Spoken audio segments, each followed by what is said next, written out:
Bismillahirrahmanirrahim. Assalamualaikum warahmatullahi wabarakatuh. Waalaikumsalam warahmatullahi wabarakatuh.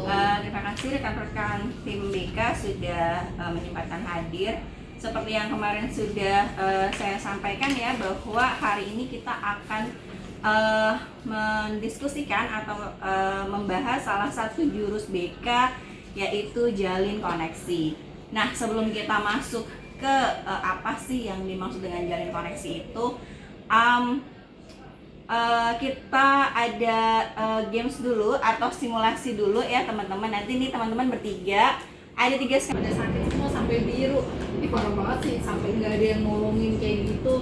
Ih, pokoknya gimana ya? Padahal sakit banget loh, itu sampai nggak ada yang nolongin. Oke, Kak. Sekarang yang kedua ya. Jangan lama-lama curhatnya berarti. Ada bedanya nggak antara tadi sama Bu Nur sama Bu Endang? Ada. Apa bedanya? Bedanya kan kalau sama Bu Nur kan ada sikap apatis ya. Yang pertama tadi dicuekin gitu, terus yang kedua aku ngomong, Bu Nur ikut ngomong gitu. Kan seolah-olah tidak didengarkan juga. Nah, tapi kalau ke Bu Endang berusaha mendengarkan, kontak mata juga tertuju sama aku. Oke. Kalau tadi Bu Nur ngeliat Bu Endang gimana merespon Bu Presley? Ya, Bundang tadi Sebelum masuk di konseling itu kan adalah bagaimana kita menerima siswa.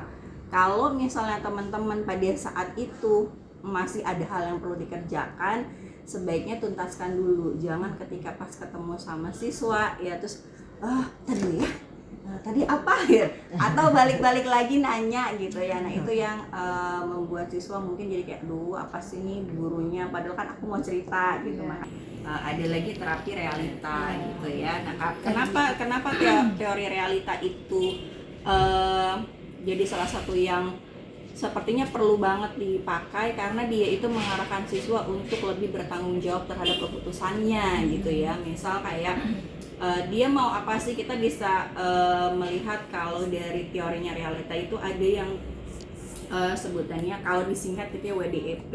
Ada wants-nya apa, keinginan dia apa sih. Misal kayak kita beberapa kali menemukan kasus siswa yang nggak mau masuk sekolah, bilangnya aku pokoknya masuk sekolah kalau pengen motor atau apa segala macam gitu. Wants-nya apa, kemudian dia sudah melakukan apa, D-nya tuh kan doing, dia sudah melakukan apa untuk bisa mendapatkan itu.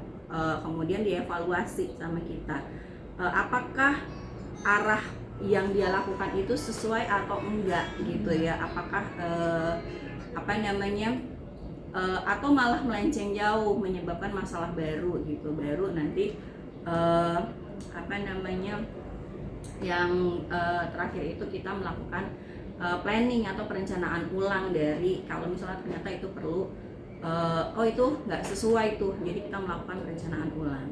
Nah, saya yakin teman-teman juga sudah sangat familiar dengan si konseling realita ini. Jadi di depan teman-teman itu ada format observasi dari pendekatan konseling realita. Nanti teman-teman silahkan praktekkan kembali nih bertiga. Salah satunya jadi observer lagi, nanti gantian ya. Nih, kelasku nih lagi ada masalah ya kan. Nah, masalahnya itu pada main saling ledek-ledekan, bully-bulian satu sama lain, sampai akhirnya ada yang salah satu temennya sakit hati lah dengan perkataan temennya karena dikatain penyakitan lu, padahal dia juga nggak pengen jadi sakit ya, punya penyakit, pengennya sehat selalu. Nah, tapi ya gitu, di kelasku tuh jadi apa ya, itu tuh dinormalisasi ledek-ledekan kayak gitu kan, seharusnya enggak.